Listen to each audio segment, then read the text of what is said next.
ചാർമാടി ചുരം, ചാർമാടി ഘാട്ട് നിങ്ങൾ കേട്ടിട്ടുണ്ടാവും. ചാർമാടി ചുരത്തിൻ്റെ സൗന്ദര്യമാണ് നിങ്ങൾ കണ്ടുകൊണ്ടിരിക്കുന്നത്.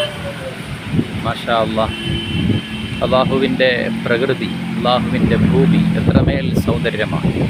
അവൻ്റെ അജായിബുകൾ, അവൻ്റെ അത്ഭുതങ്ങൾ, അത്ഭുത പ്രതിഭാസങ്ങൾ മാഷാ അല്ലാഹ് എത്ര മനോഹരമാക്കി അവൻ നിർമ്മിച്ചിട്ടുണ്ട്. അള്ളാഹുവിന് എത്ര നന്ദി ചെയ്താലും മതിയാവുകയില്ല.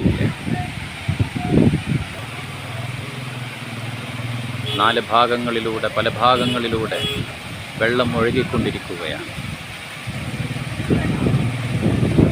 മഞ്ഞ് ഉള്ളതുകൊണ്ട് അത്ര ക്ലിയറായിട്ട് കാണണമെന്നില്ല.